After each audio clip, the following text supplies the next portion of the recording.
صلی علی رسولہ الکریم. آپ سب حضرات کو معلوم ہے آج کل ایک بہت بڑا ایشو پوری دنیا میں اٹھا ہوا ہے. فرانس میں آفیشلی باقاعدہ گورنمنٹ کی طرف کی نگرانی میں آپ صلی اللہ علیہ وسلم کے توہین آمیز خاکے شائع کیے جا رہے ہیں، اور اس کی بنیادی وجہ یہ ہے کہ اسلام دنیا میں بہت تیزی سے پھیل رہا ہے، خاص طور پہ فرانس میں. تو انسان جب دلائل کی دنیا میں عاجز آتا ہے کسی کا مقابلہ کرنے میں، تو بعض دفعہ پھر وہ ایسی غیر اخلاقی اور غیر شائستہ حرکتوں پر آ جاتا ہے. آپ دیکھیں جن کا نعرہ ہی آزادی ہے اور پوری دنیا میں اسی بیس پہ وہ اپنے آپ کو انسانیت کا مقتدی اور رہبر کہتے ہیں کہ ہم انسانیت کی آزادی کے قائل ہیں، تو یہ کیسی آزادی ہے کہ آپ مذہب کی آزادی لوگوں کو نہیں دے رہے؟ اگر آپ کے مذہب میں لوگ اپنے طور پر اسلام قبول کر رہے ہیں اور اسلام کی طرف مائل ہو رہے ہیں، کوئی گن پوائنٹ پہ کوئی تلوار کے زور سے ان کو نہیں کیا جا رہا، تو اس میں آپ کو کیوں تکلیف ہو رہی ہے؟ اگر لوگ اپنے طور پر سمجھتے ہیں کہ اسلام میں ہماری نجات ہے. تو پوری دنیا میں یہ ایشو اٹھا ہوا ہے اور سرکاری سطح پہ ایسے توہین آمیز خاکوں کی جو ہے وہ سرپرستی کی جا رہی ہے، اور اس کے خلاف یعنی فرانس کی گورنمنٹ کو جو ایکشن لینا چاہیے نہیں لے رہی ہے. تو اس میں ہماری ذمہ داری کیا بنتی ہے؟ دیکھیے، ترکی کے صدر نے فرانس کے صدر کو بد دماغی کا طعنہ دیا کہ فرانس کا صدر جو ہے بد دماغ ہو گیا ہے. اس پر فرانس کے صدر نے فوراً ایکشن لیا اور اپنے سفیر کو ترکی سے بلا لیا. اب آپ عقل کا حال دیکھیں کہ فرانس کے صدر کو دنیا میں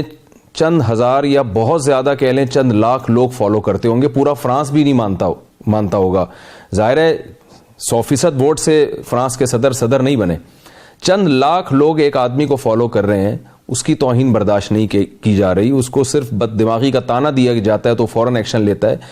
تو ایسی ذات جن کو چند لاکھ نہیں، چند ہزار نہیں، چند کروڑ نہیں، یعنی اربوں انسانوں نے جن کو فالو کیا ہے، 1400 سال سے جن کو فالو کرتے رہ رہے ہیں، اور فالو بھی ایسے کیا ہے کہ ان کے نام پہ لوگوں نے جانیں دی ہیں، اپنی پوری زندگیوں کو چینج کیا ہے. جتنا زیادہ اس کائنات میں سرور انبیاء محمد صلی اللہ علیہ وسلم کو فالو کیا گیا ہے، آپ کی سیرت پہ جتنا کچھ لکھا گیا، آپ کی خاطر جتنی قربانیاں دی گئیں، آپ سے جتنی جذباتی محبت اس دنیا میں جتنے لوگوں کو اتنی کسی کے حصے میں نہیں آئی. تو آپ سوچئے کہ ایک شخص کو بد دماغی کا طعنہ دیا جاتا ہے تو وہ فوراً ایکشن لیتا ہے، اس کی حکومت ایکشن لیتی ہے، اور ادھر سرور انبیاء صلی اللہ علیہ وسلم جن کو کروڑوں لوگ فالو کر رہے ہیں، ان کے باقاعدہ توہین آمیز خاکے شائع کیے جاتے ہیں اور وہ دیواروں پہ چسپاں کیے جاتے ہیں. اس کو آزادی رائے کا ایک یعنی یوں سمجھیں کہ ایک انسان کے بنیادی حقوق میں سمجھا جا رہا ہے کہ ہر انسان آزاد ہے، اگر وہ کسی شخصیت کے بارے میں اپنی رائے دینا چاہتا ہے تو وہ آزاد ہے. اس پہ یہ لیبل لگایا جا رہا ہے. تو اس سے صاف پتہ چلتا ہے کہ یہ خوشنما نعرے ہیں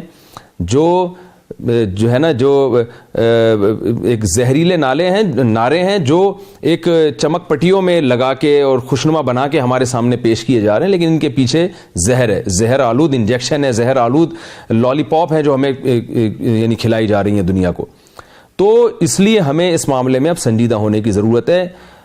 آج سے پہلے یہ ہوتا تھا کہ ایک فرد واحد نے کوئی خاکہ شائع کر دیا، اس پہ لوگ بائیکاٹ کرتے تھے. اب یہ باقاعدہ فرانس جیسی مضبوط حکومت کی سرپرستی میں جب یہ کام ہو رہا ہے تو ہمیں اس میں بہت زیادہ سیریس ہونے کی ضرورت ہے. سب سے پہلے ذمہ داری ہماری حکومتوں کی بنتی ہے